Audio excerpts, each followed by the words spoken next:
오늘 본문 말씀을 통하여 공의로 판단하시리라, 이런 제목으로 하나님의 말씀을 살펴보도록 하겠습니다. 공의로 판단하시리라.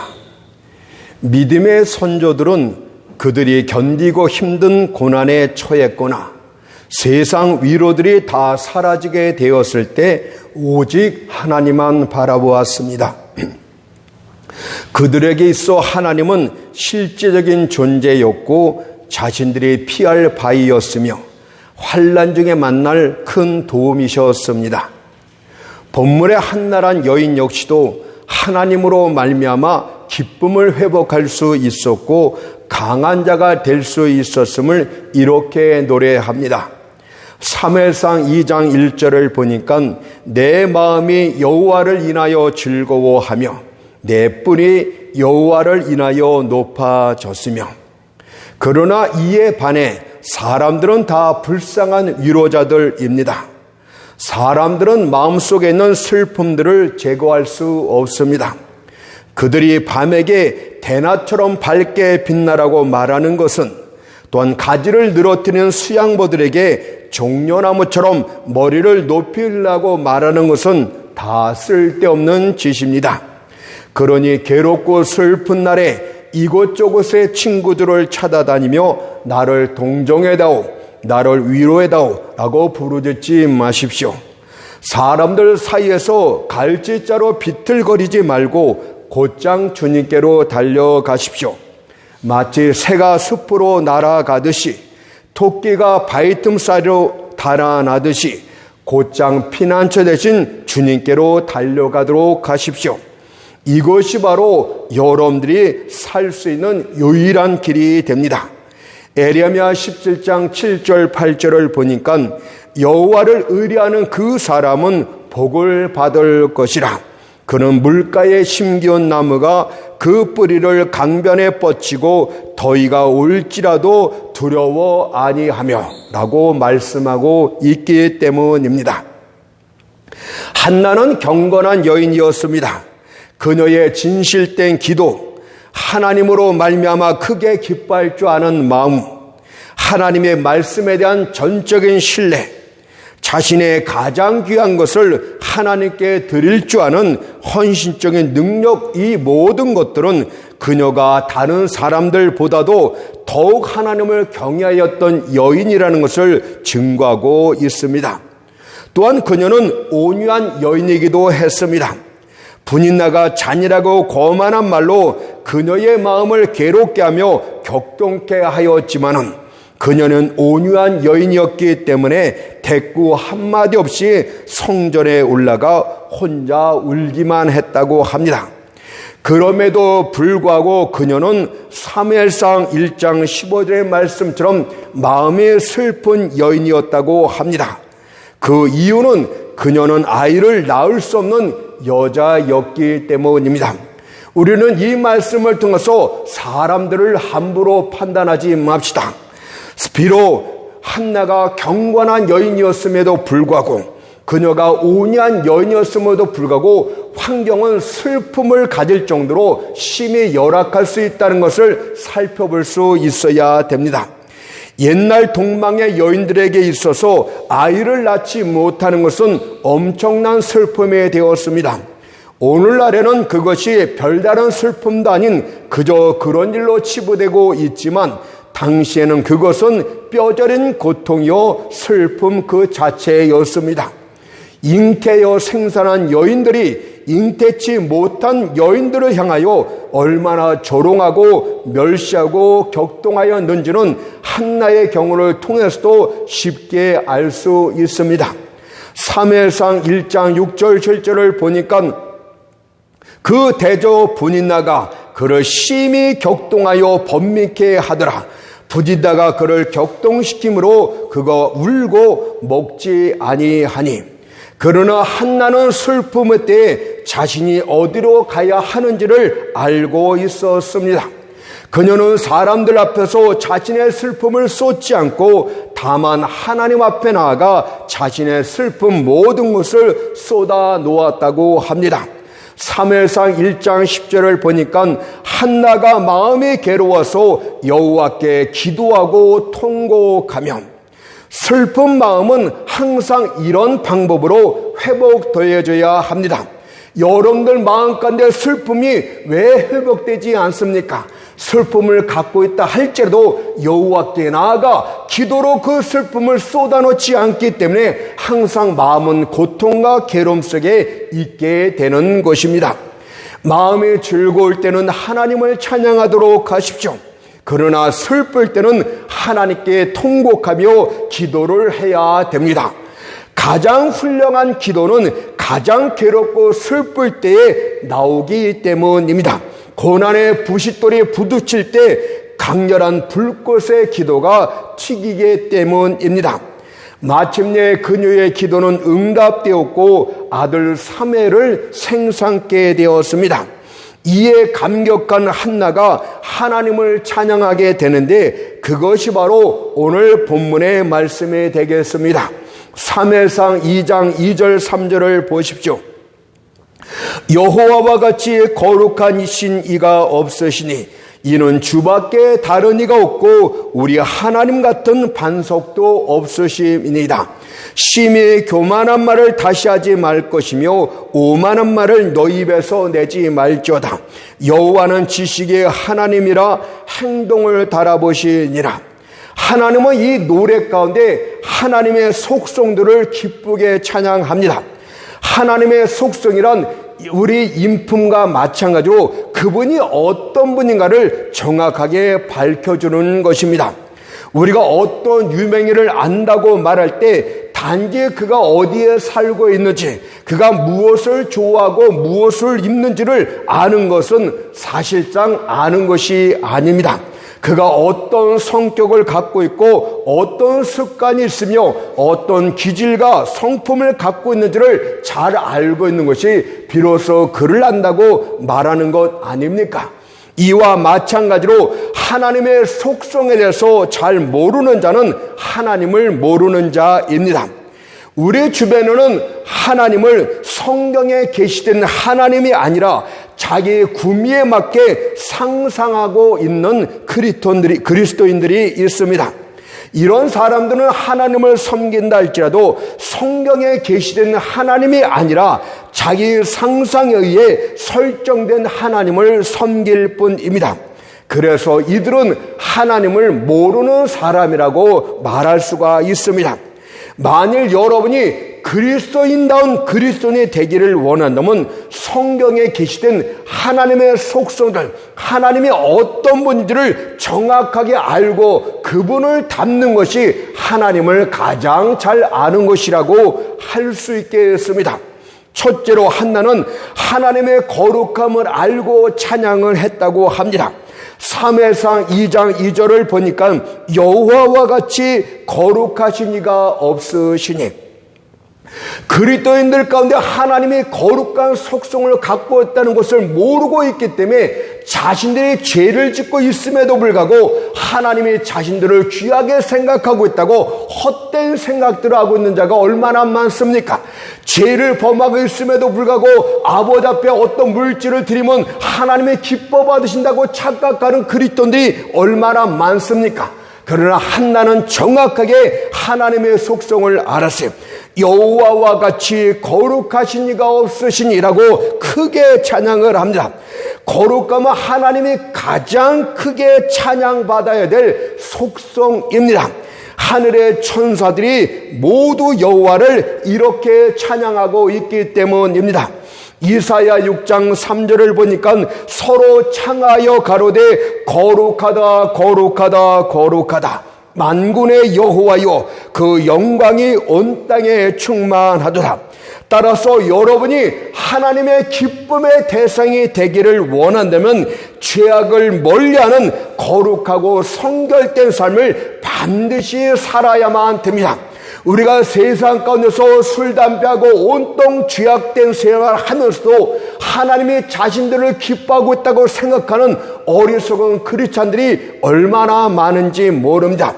한나가 여기서 하나님의 거룩한 속성을 특별히 찬양했다는 것은 그가 생활 가운데서 죄악을 멀리하고 성결된 삶을 살고 그것을 하나님의 기이 보시고 자기에게 응답하셨다는 것을 고백하는 것 아닙니까?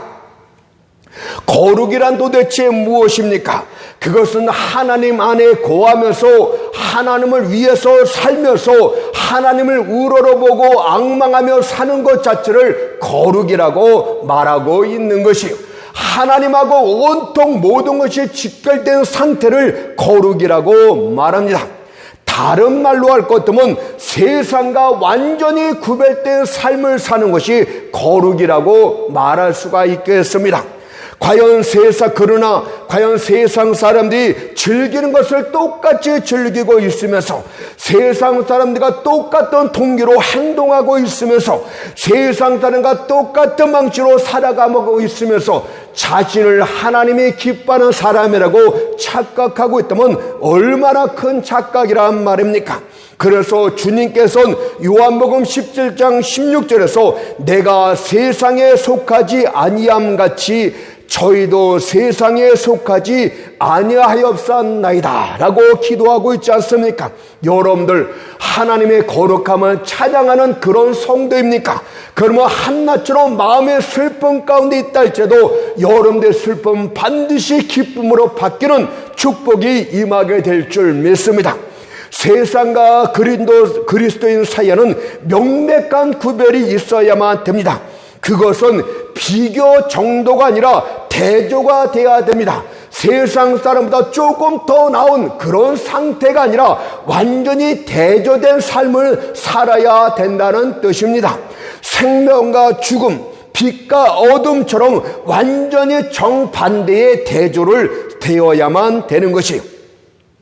마치 에디오피아 사람들 공동체 속에 있는 백인처럼, 늑대들 속에 있는 어린 양처럼 명백한 구별이 있어야만 됩니다. 사람들 가운데 여러분들을 보고서 저는 크리스찬이 틀림이 없군, 저렇게 행동하는 것을 보니, 저렇게 마음 씀씀이를 하는 것을 보니 저는 크리스찬이 틀림이 없군, 이렇게 구별된 모습을 뚜렷하게 나타날 때 하나님은 여러분들을 기뻐하고 있다고 말씀하고 있지 않습니까? 만약 여러분들이 세상 가운데 세상 사람들이 있는데 사람들이 여러분들 크리스찬임을 전혀 구별하지 못한다면, 여러분들 말하는 것이나 행동하는 것이나 마음 씀씀에 대해서 전혀 크리스찬임을 구별하지 못한다면 여러분들은 한나 같은 축복을 받을 수가 없게 됩니다. 여러분들이 거룩하시 하나님과 가까이 하기를 원한다면 먼저 세상과 구별된 삶을 살아야 됩니다. 만일 그렇지 않으면 하나님은 여러분들 곁을 떠날 것을 이렇게 말씀하고 계셨습니다.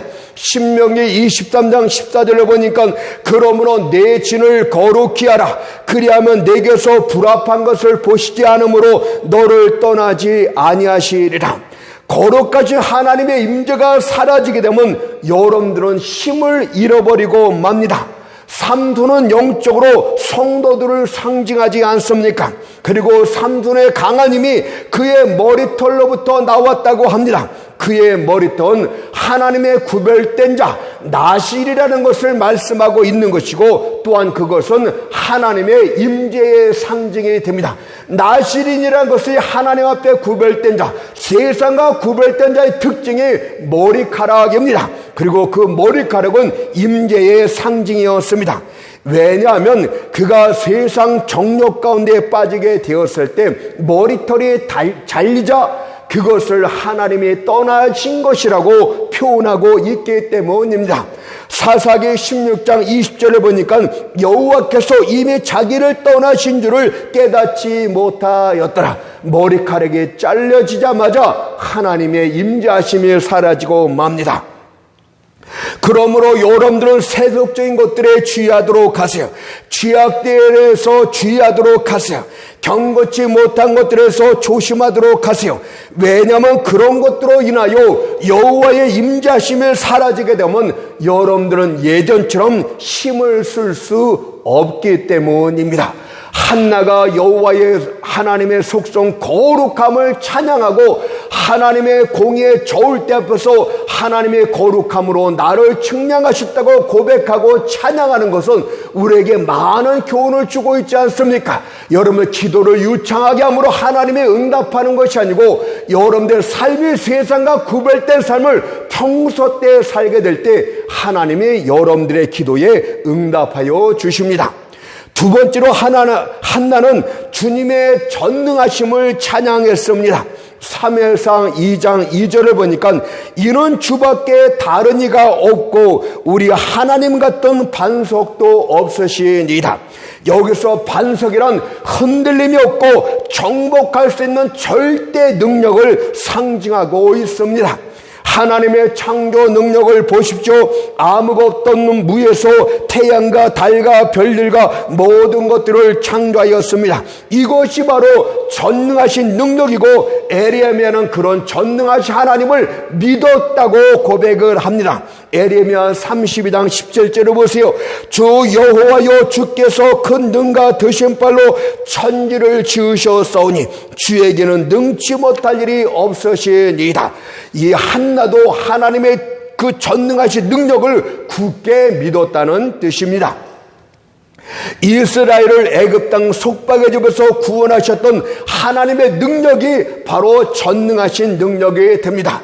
10가지 초자연적인 재앙이 온 애굽 땅을 쑥대밭으로 만들고 맙니다. 그러자 애굽의 술객들이 겁에 질려서 출애굽기 8장 19절에서 이는 하나님의 권능이니이다. 이는 하나님의 전능하신 능력이다라고 부르짖지 않았습니까? 또한 크신 능력으로 홍해를 가르고 그 홍해 바다 속에 막강한 애국 군대를 수장시켰을 때 이스라엘 백성들도 하나님의 전능하신 능력을 이렇게 찬양합니다. 출애굽기 15장 11절 12절을 보니까 여호와여 신중에 주와 같은 자 누구니까 기이한 일을 행하는 자 누구니까 주께서 오른손을 드신 주 땅에 그들을 삼켰나이다. 과연 기이한 능력을 행하시는 자가 누구니까 전능하신 하나님이 아니시나이까 노래하고 있지 않습니까? 한나가 주의 전능하신 능력을 찬양했다는 것은 그 능력을 절대적으로 믿었다는 뜻입니다. 그녀의 찬양 속엔 이런 의미가 있는 것이 과연 아무것도 없는 무에서 모든 것을 창조하신 이가 어찌 나로 잉태케 하는 것이 어렵단 말이냐. 주여 당신은 능치 못할 일이 없으시나이다 라고 굳게 믿었다는 뜻입니다. 실제로 엘리 제사장이 그녀에게 사무엘상 1장 17절에서 이스라엘의 하나님이 너의 기도하여 구한 것을 허락하시기를 원하노라 했을 때 그녀는 즉각 그 말씀을 믿음으로 굳게 잤습니다. 그녀는 그 말씀을 듣자마자 조금의 의심도 없이 바로 행동이 나타나는데 사무엘상 1장 18절을 보십시오. 가서 먹고 얼굴에 다시는 수색이 없느냐. 전능하신 하나님을 믿었기 때문에 근심 걱정을 금방 내려놓았다고 말씀하고 있는 것 아닙니까? 그렇다면 여러분들은 어떻습니까? 약속하신 하나님의 말씀을 꽉 붙들고 변함없이 앞으로 나아가고 있습니까? 주님의 허락하신 말씀을 듣자마자 이마에 주름살을 활짝 펴고 있습니까? 여러분들 그렇다면 여러분들의 기도의 바람은 반드시 응답되게 됩니다. 왜냐하면 마가복음 11장 24절에서 너희가 기도하고 구하는 것은 받은 줄로 믿으라. 그리하면 그대로 되리라고 주님이 말씀하셨기 때문입니다. 그러나 그분의 능력을 믿지 않게 된다면 마태복음 13장 58절의 말씀처럼 저희의 믿지 않음을 인하여 거기서 많은 능력을 행치 아니하시려는 말씀밖에는 없습니다. 마지막으로 한나는 하나님의 공의를 찬양하는데 오늘 우리가 살펴볼 내용이 됩니다. 바로 한나는 무엇입니까? 하나님의 공의의 저울도에 하나님의 거룩함과 우리의 믿음을 달아보셨다고 말하고 있는 게 하나님의 공의의 저울대에서 나의 성결한 삶을 하나님이 달아보셨고 내가 하나님의 전능하심을 믿는 믿음을 하나님이 달아보시고 나의 행위를 귀하게 보시고 응답하셨다고 말하고 있는 거예요. 사무엘상 2장 3절을 보십시오. 심히 교만한 말을 다시 하지 말 것이며 오만한 말을 너 입에서 내지 말지어다. 여호와는 지식의 하나님이라 행동을 달아보시느니라.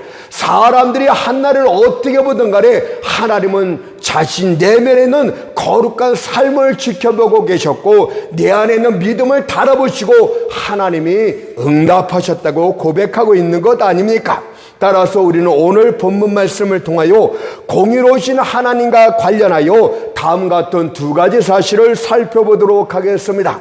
첫 번째는 공의는 하나님의 판단의 저울에 대해서 살펴보도록 하고, 두 번째는 공의는 정직한 자들의 위로에 대해서 살펴보도록 합니다. 첫 번째, 공의는 하나님의 판단의 저울입니다.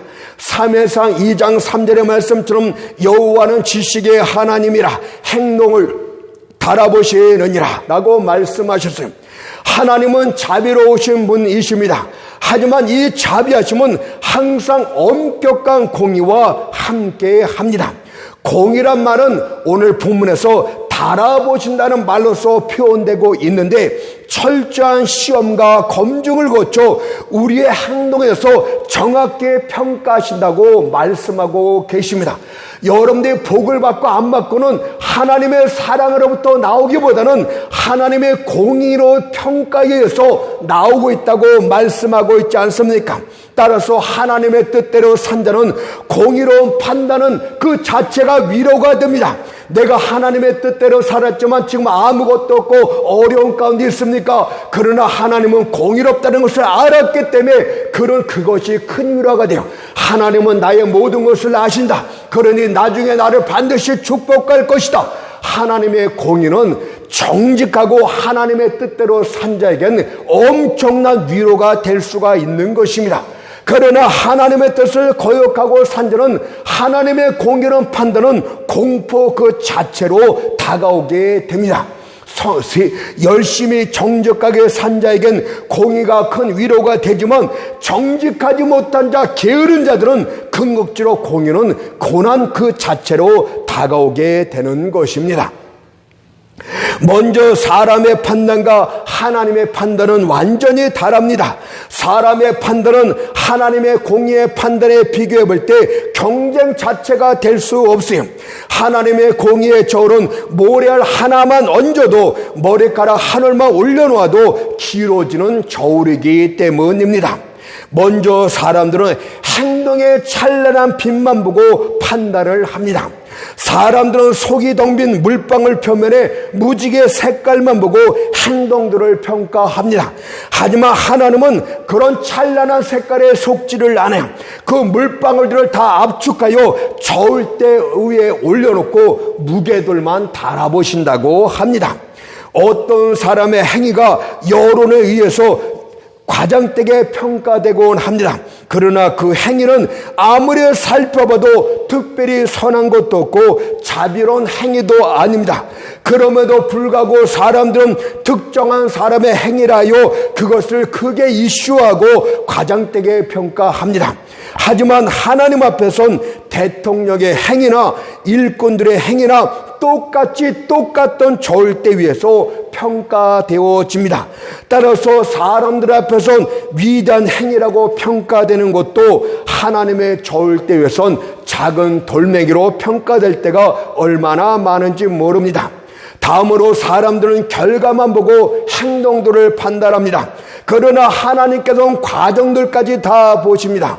부정한 사업 방식으로 돈을 많이 번 사업가가 사람들로부터 존경을 받습니까? 그러나 모든 과정을 지켜보시는 하나님 앞에선 그는 불의한 자일 뿐입니다.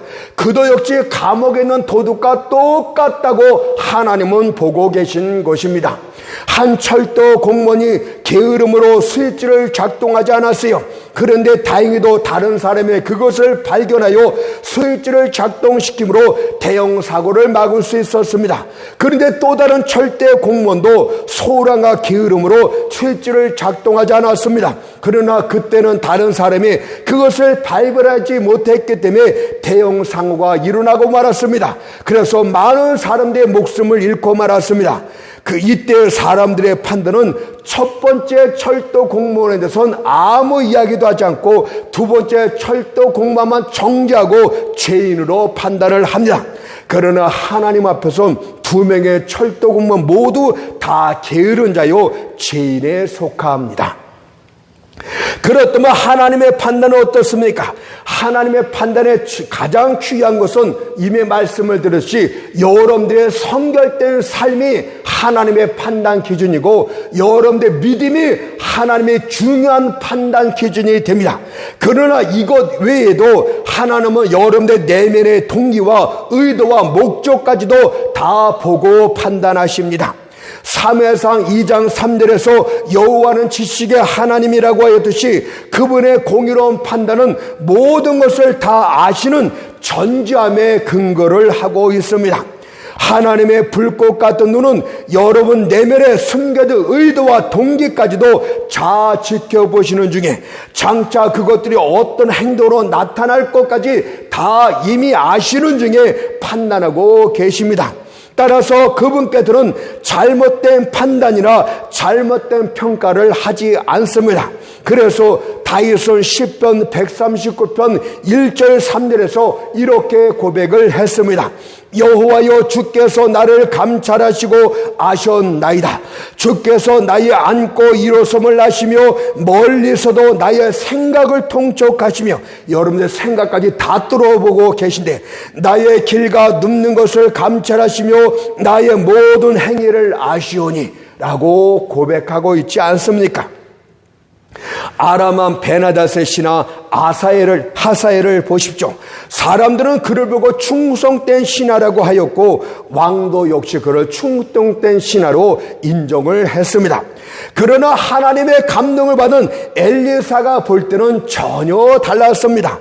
엘리사가 그를 보았을 때는 그가 부끄러울 정도로 쏘아보고 있고 우는 중에 이렇게 말을 했습니다. 내가 장차 불의한 방법으로 왕을 죽이고 내가 왕위에 오르게 될 것이다. 그리고 이후에는 이스라엘 백성들을 내가 심히 핍박하게 될 것이라고 말했습니다.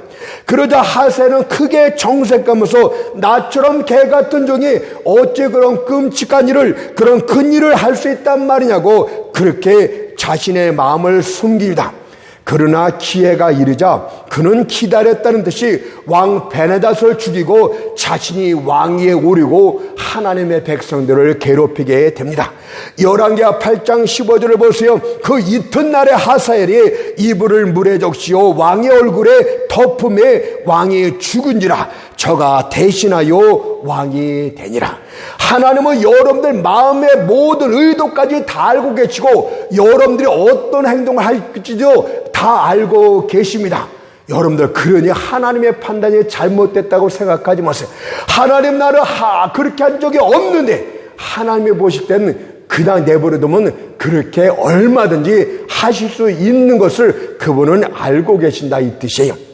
아나니와 삽비라 부부가 자신의 땅을 팔아 그 값을 마치 하나님께 다 드린 것처럼 행동하자 다른 사람들이 그를 크게 칭찬하면서 취감이 될 만한 고귀한 행위라고 말했습니다. 그러나 하나님의 감동을 받은 베드로는 그가 땅값 얼마를 감추고 속였다고 책망을 합니다. 사도행전 5장 3절 4절을 보세요. 베드로가 가로되 아나니아여 어찌하여 사단이 네 마음에 가득하여 네가 성령을 속이고 땅값 얼마를 감추었느냐. 땅에 그대로 있을 때에는 네 땅이 아니며 판후에도 네 임의로 할 수 없더냐. 여러분들 하나님 앞에 어떤 행동을 하지만 사람들을 속이고 목회자를 속이고 모든 사람을 속일 수 있지만 하나님은 절대 속는 일이 없대요. 그래서 갈라디아서 6장 7절에서 하나님은 마늘이 여김을 받지 아니하느니라고 분명히 말씀하고 있지 않습니까? 여러분들 이것을 잘 기억하세요. 하나님은 여러분의 마음의 모든 의도와 마음의 생각과 그런 모든 동기까지도 다 지켜보고 판단하고 있다고 말씀을 합니다. 여러분들 주님께서 가룟 유다가 자신을 장차 배반할 것을 모르기 때문에 그를 제자로 삼았을까요? 아니요. 하나님은 분명히 알고 있음에도 불구하고 그러나 먼저 말하지는 않습니다. 이게 하나님의 특징이에요. 하나님은 다 알고 계시지만 먼저 내가 장차 무엇을 할 것이라고 말하지 않아요.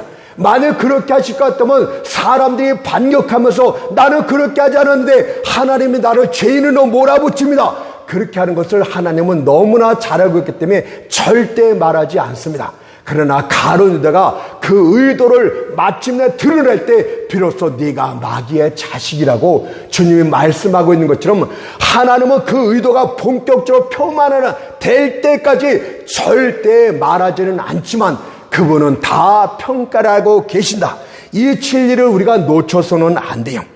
하나님은 여러분들 행동 가운데 성실함과 진실됨이 있는지를 보고 판단하십니다. 여러분들 하나님께 감사의 예물을 드릴 때 마지못해서 드리기도 합니다. 하나님은 어쩔 수 없기 때문에 부득불 드릴 때도 있습니다. 그러나 그런 행위는 진실되가 성실함이 없기 때문에 하나님이 받으시는 행위가 아닙니다. 그러나 여러분이 마음 중심으로 아버지 앞에 들었다면, 자발적으로 우러나와서 들었다면, 기쁜 마음으로 들었다면 그것은 하나님이 받으시는 옳은 행위가 됩니다. 여러분들 하나님이 왜 어떤 거는 받고 어떤 거는 받지 않는가? 여러분들 마음으로 중심으로 기쁜 마음으로 자발적으로 정말 힘을 다해서 드렸는가 안 드렸는가를 하나님은 보고서 옳은 행위인지 아닌지를 판단하고 계십니다. 어떤 이가 구제할 때 다른 사람들의 관심을 끌기 위해서 자기 이름을 드러내기 위해서 구제를 하는 경우도 많습니다. 어떤 교회는 작은 개척교회를 돕는다 시고 주보 뒷면에 아주 교회 이름과 금액까지 빽빽하게 기록하고 나를 봐라 하듯이 그렇게 합니다. 저는 정말 꼴보기 싫어요. 그들은 지붕 위에 올라가 자신이 한 일을 잘해 큰 소리로 나팔부고 있는 것 아닙니까? 그러나 그런 행위는 하나님이 받지 않습니다. 여러분의 교회가 작은 교회에 돕는 것, 여러분들 돈으로 돕는 것입니까? 사실은 하나님이 주신 거로 하는 것 아닙니까? 그것이 왜 여러분들의 자랑거리가 됩니까? 여러분들 하나님은 그런 행위를 절대 받지 않는데요.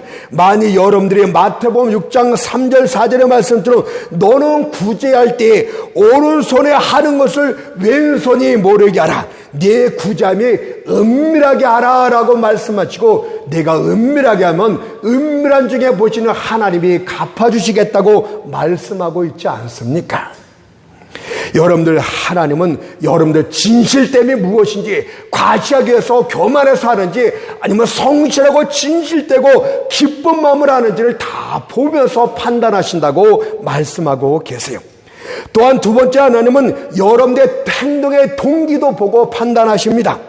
하나님 앞에서 무엇을 해야 되냐, 얼마나 많이 했느냐, 이것은 중요한 것이 아니고 왜 네가 그것을 했느냐가 중요합니다. 어떤 일은 하나님께 드린 예물을 마치 장사꾼처럼 이자놀이 하듯이 드리는 자들이 얼마나 많습니까? 내가 하나님 앞에 얼마를 드리면 그분이 30배 60배로 되돌려 주겠지, 아주 계산하고 장사꾼 하는 식으로 하나님 앞에 드립니다. 그래서 이들은 자신이 하는 일이 잘못되기를 하면 당장 하나님이 어찌 내게 이렇게 할 수 있단 말이냐 하고 원망하고 불평합니다. 장사꾼 하는 식으로 했기 때문에 이 불평이 바로 나오는 거예요. 이런 행위는 자기 이기심에서 자기 욕심에서 나온 것이기 때문에 하나님은 이런 것을 받지 않아요. 그러나 한나를 잘 보세요. 그는 하나님이 자신에게 아들을 주시면 그 아들을 자기 품에 두지 않고 하나님 앞에 온전히 다시 다 드리겠다고 고백을 합니다. 이것은 자기의 부인의 행위고 이런 행위를 하나님이 받으십니다. 우리는 그렇지만 이렇게 하지 않잖아요.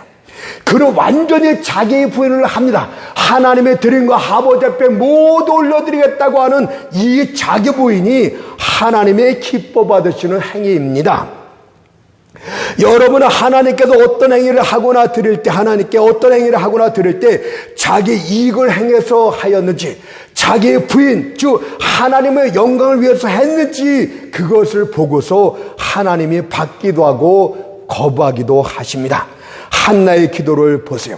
3회상 1장 11절 말씀 보니까 주의 여종을 잊지 아니하사 아들을 주시면 내가 그의 평생에 그를 여호와께 드리고 삭도를 그 머리에 되지 아니하겠나이다. 그는 선한 것을 그대로 지킵니다. 하나님께서 내게 재물을 주시면 내 집을 크게 넓히는 것이 아니라 하나님을 위해서 다 쓰고 사용하겠나이다. 하나님은 내게 건강을 주시면 내가 이 건강을 갖고 여러분 이곳저곳 놀러 가는 것이 아니라 하나님 앞에 전도하며 하나님 앞에 봉사하는데 이 건강을 바치겠나이다. 그러면 그때 하나님이 더 큰 축복을 주실 줄로 믿습니다. 세 번째로 하나님은 여러분의 믿음으로 했는지 아닌지를 보고 판단하신다고 합니다. 하나님은 이미 말씀을 드렸듯이 하나님의 절대 능력을 믿었어요. 엘리 제사장이 이스라엘 하나님이 너의 기도하여 구한 것을 허락하기를 원하느라고 말했을 때 그는 즉시 근심과 염려를 그치고 하나님의 말씀대로 이루어지기를 소원했습니다. 그렇다면 여러분들은 어떤가 보십시오. 하나님은 그렇게 하시겠다고 말씀하셨지만 믿음으로 그 말씀을 받아들이지 않지 않습니까? 오히려 의심에 의심을 거듭하면서 하나님을 거짓말쟁이로 만들고 있지 않습니까? 조금이라도 말씀에 부합하지 않은 일이 생기기라도 목소리로 내가 그럴 줄 알았어 하는 식으로 하나님 앞에 불평하고 원망합니다. 하나님이 염려하지 말라고 했지만 어떻게 염려하지 않을 수 있다 하며 할 수 있단 말입니까 하면서 오히려 염려를 가중시키고 있지 않습니까? 하나님 믿고 기도하라고 하시지만 과연 기도한들 무엇이 달라집니까 하면서 기도하지 않고 있지 않습니까?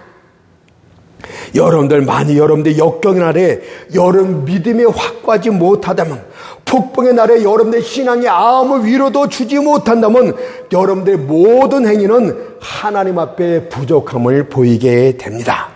여러분들 이 모든 것들을 하나님이 보고 저울 대 위에 올리신대요. 여러분들의 평소 때 성결한 삶을 한나는 높여 찬양하고 하나님의 그것을 보고 나의 경건한 삶을 보고 응답하셨다고 고백을 하고, 또 내가 하나님의 전능하신 능력을 굳게 믿었다는 그 믿음을 보고 하나님이 응답하셨다고 고백을 합니다. 이것 위에도 우리가 성실함으로 하나님 앞에 했는지, 내 유익을 위해서 아니라 하나님의 영광을 위해서 했는지, 이런 것들을 하나님이 다 지켜보고 응답하신다고 말씀하고 있지 않습니까? 한나는 자신의 행위가 하나님의 공의에 좋을 때에도 넉넉함을 보였기 때문에 기도 응답을 받았다고 오늘 사무엘상 2장에서 계속적으로 노래를 합니다. 그러나 이와 반대로 바벨론 제국의 벨사살 왕은 반대였어요. 그는 하나님의 공의에 좋을 때 위해서 부족함을 보였기 때문에 죽임을 당하고 나그를 빼앗깁니다.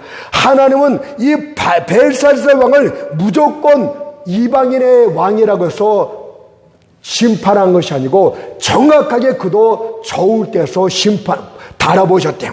다니엘서 5장 27절 30절을 보세요. 대개는 왕이 저울에 달려서 부족함에 배웠다 하미오, 그날 밤에 갈대왕 벨사살이 죽임을 당하였고. 하나님의 공의는 정확합니다. 심판이 임하는 것도 공의에서 정확하게 판단해서 하시는 것이고, 축복이 임하는 것도 하나님이 그냥 편파적으로 하는 것이나 공의의 저울대에서 넉넉함을 보였기 때문에 축복을 하시는 것이고, 두 번째는 공의는 정직한 자들의 위로다에 대해서 살펴보도록 합니다. 어떤 이들은 벌어지는 암울한 상황에 대해서 내가 무엇을 잘못했습니까? 내가 하나님께 한 게 얼마나 많은데 어떻게 내게 이럴 수 있습니까? 라고 거치게 하게 합니다. 그러나 하나님은 불의한 재판관이 결단코 안 해요. 그분의 판단에는 오류가 없습니다. 만약 하나님께서 여러분의 행위들을 낱낱이 드러내 보이신다면 여러분들은 부끄러움 중에 자신을 숨기려고 노력할 것입니다. 그것이 사무엘상 2장 3절의 말씀입니다. 심히 교만한 말을 다시 하지 말 것이며 오만한 말을 너희 입에서 내지 말저다. 하나님이 만일 너희들의 행위를 들춰서 눈앞에 보인다면 여러분들과 우리는 쩔쩔매서 숨을 곳을 찾아야 될 것이라고 말하고 있기 때문에 함부로 하나님의 판단에서 교만한 말이나 오만한 말을 내지 말라, 이렇게 말씀하고 있는 거예요. 그러나 하나님 앞에서 정직히 행한 자들은 지금 눈물과 콧물밖에 없지만 하나님의 공의로운 판단이 위로로 다가옵니다. 하나님은 나의 공의로움, 하나님은 나의 모든 것들을 다 알고 계실 거야. 사람들은 나를 멸시하고 내가 아이가 없다고 손가락질하지만 하나님은 내가 하나님 앞에 어떻게 살았는지 잘 알고 계실 것이야. 그래서 하나님이 공의롭게 나를 판단하기를 원해. 이렇게 기도하고 그것이 위로가 됩니다.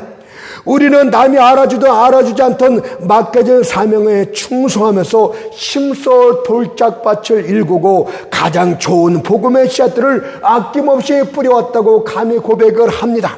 어떤 일을 행할 때 그 일이 내게 이익이 되느냐 안 되느냐가 아니라 하나님이 원하느냐 원치 않느냐의 기준에서 하나님이 원하시는 일들만을 애써 했다는 것을 감히 고백을 합니다. 또한 데살로니가전서 5장 10절에서 쉬지 말고 기도하라는 말씀에 순종하여 무시로 끊임없이 기도하며 간구해왔던 것도 사실이었습니다. 또한 마가복음 16장 15절에서 너희는 온 천하에 다니며 만민의 그 복음을 전파하라는 말씀에 순종하여 이곳 이 집 저 집 먼 곳 가까운 곳 가리지 않고 열심히 전도하며 영원 구원에 힘을 썼고 말씀 하나를 준비하기 위해서 온 힘과 정성을 들였던 것도 사실이었습니다. 게다가 구별될 하나님의 백성답게 세상과 타협하거나 세상을 쫓지 않고 고립무원일지라도 순수한 교회로 남으려고 애를 썼던 것도 사실이었습니다. 그러나 지금의 결과는 아무것도 없습니다. 따라서 이사야 53장 1절의 말씀처럼 우리의 전한 것을 누가 믿었느냐 여호와의 발에 누게 나타내냐고 이사야의 외침이 우리의 외침이 되고 말았습니다. 실제로 본문의 한나의 모습이 우리 교회의 모습 아닙니까? 아이를 생산치 못한 한나의 모습은 바로 영적 자녀를 생산치 못하는 우리의 모습과 똑같습니다. 바산의 각종 짐승들이 우리를 둘러싼 채 멸시하고 조롱합니다. 그래서 우리 자신도 낙심한 중에 나는 보잘것없는 존재야, 나는 희망 없는 존재야 라면서 절망 가운데 빠지고 맙니다. 그러나 성령께서 새롭게 하시는 은혜로 말미암아서 우리로 다시금 노래하게 하시겠다고 말씀하셨습니다. 그것이 이사야 54장 1절의 말씀입니다. 잉태치 못하며 생산치 못한 너는 노래할지어다. 굴었지 못한 너는 외쳐 노래할지어다. 홀로 된 여인의 자식이 남편 있는 자녀의 자식보다 많음이니라. 여호와의 말이니라. 무슨 뜻입니까? 하나님의 공의의 판단에서 마침내 너희가 한 아이도 생산치 못한 안나 같았지만 많은 자녀들을 이제 낳게 될 것이라고 말하고 있는 거 아닙니까? 이제 곧 신랑 예수가 우리에게 오시면 우리는 수많은 자녀를 낳는 그런 다산의 교회가 되게 될 줄 믿습니다. 그러므로 우리는 또한 공의 하나님을 찬양했던 하박국처럼 우리는 기쁘게 찬양을 할 수 있어야만 됩니다. 하박국 3장 10절 19절 말씀 보세요. 하박국이 하나님의 공에 대해서 따집니다. 하나님이요 하나님을 멸시하는 저 이방 나라들은 잘 사는데 하나님의 나라는 왜 이 지경이 됩니까? 라고 하나님의 공의가 어디 있습니까? 할 때 하나님의 말씀하심을 듣고 이렇게 찬양을 했어요. 비록 무화과 나무가 무성치 못하며 포도나무에 열매가 없으며 감람나무에 소출이 없으며 밭에 식물이 없으며 우리의 양이 없으며 외양간에 소가 없을지라도 나는 여호와를 인하여 즐거워하며 나의 구원의 하나님을 인하여 기뻐하리로다. 주 여호와는 나의 힘이시라. 나의 발을 사슴과 걷게서 나로 나의 높은 곳에 다니게 하시리로다. 아멘. 우리가 지금은 절뚝발이 같지만 하나님이 그날에 우리를 사슴의 발처럼 기쁘게 높은 곳을 뛰어다닐 수 있게 만들어 주실 줄로 믿습니다. 우리에게 모든 것을 정직케 하시고 우리를 기쁘게 만들어 주실 줄로 믿습니다. 하박국 선지는 하나님의 공의를 찬양했어요. 우리도 하나님의 공의를 찬양합니다. 하나님이여 인간의 판단이 중요한 것이 아니라 이 시간에 하나님의 공의에 좋을 때 우리를 달아보십시오. 그리고 넉넉함이 보인다면 우리를 축복하십시오. 이것이 우리의 노래고 기도가 되는 줄로 믿습니다. 사실 곰곰이 생각해보면 오히려 지금의 이 상황이 우리를 하나님의 축복하고 계셨다고 저는 생각합니다. 마치 우리를 깊이 감춰둔 보물처럼 하나님의 귀한 때에 사용하기 위해서 준비해두고 간직해 두었다고 저는 생각되어지기 때문입니다. 그러니 염려나 실망 때문에 손을 놓을 때 의기소침하지 맙시다. 이제 곧 우리의 신랑 되신 예수께서 우리 교회 가운데 그 모습을 나타내 보이실 것입니다. 이 어둡고 깜깜한 밤에 나타나서 우리 앞에 밝은 등불을 비춰주실 것입니다. 그분께서 정한 시간에 맞춰 정확하게 오실 것입니다. 우리 교회에 가장 유리한 시간에 오실 것이고 당신의 영광에 가장 좋은 시간을 선택하사 우리 교회 가운데 임하게 될 것입니다. 우리는 그때 잉태치 못하 우리가 기쁘게 노래하리로다 라고 노래하게 될 줄 믿습니다. 그분은 절대 주권자이십니다. 때문에 주변 사람들의 판단이 중요한 것이 아니고 그분의 인정이 가장 중요합니다. 그분이 우리를 향해서 착하고 충성된 종이라고 인정하셨다면, 너희의 행함이 넉넉함을 보였다고 인정하셨다면 그것으로 다 된 것입니다. 그분이 인정하시면 우리는 이제 곧 우리의 연약함을 다 벗어버리게 될 것이에요. 그것을 3회상 2장 8절에서 말합니다. 가난한 자를 진토에서 일으키시며 빈빛한 자를 거름됨에 서두서 귀족들과 함께 하시며 영광 위를 차지하게 하시리로다. 하나님의 공의의 판단이에요. 우리가 가난한 자에서 이제 일어나게 될 것이고 빈빛한 자에서 귀족들과 함께 앉고 우리를 영광의 위를 차지하게 하실 것이라고 우리는 노래하게 될 것입니다. 그분이 인정하실 때 잉태치 못하고 그렇지 못하고 우리들은 다단의 어미가 되게 될 줄 믿습니다. 한나란 여인이 한 명의 아들을 구했지만 하나님은 무려 500%의 보너스를 더하여 주셨지 않았습니까? 그러므로 하나님은 우리에게도 그렇게 하실 줄로 믿습니다. 3회상 2장 21절에 보니까 여호와께서 한날에 공가사 그로 잉태하여 세 아들과 두 딸을 낳게 하셨고 아이 사무엘은 여호와 앞에서 자라냐. 그런데 왜 우리가 무변의 축복을 의심하게 됩니까? 우리 희망 갖고 노래하도록 합시다. 우리가 홀로 버렸다 할지라도 우리 애타거나 슬퍼하지 맙시다. 머지않아 주님의 임재하시는 날 모든 것이 전화위복이 되게 될 줄 믿습니다. 이제 결론을 맺겠습니다. 우리 주님은 사태를 역전시키는 것을 좋아하십니다. 교회 역도를 드라마틱하게 이끄시는 것을 좋아하십니다. 한나의 노래처럼 높은 자는 낮추시고 낮은 자는 높이시며 굶주린 자는 종으로 채우시고 부자는 빈손으로 보내시는 것을 기뻐하십니다. 그러므로 주님 앞에 주님의 변형을 기다리도록 합시다. 하나님의 공의에 저울 앞서 우리가 넉넉함을 보였다면 우리는 소망 중에 흔들리지 맙시다. 산이 골짜기로 변하고 골짜기는 산이 되고 잉태치 못한 자는 다산의 매가 되는 그날이 반드시 임하게 될 줄 믿습니다.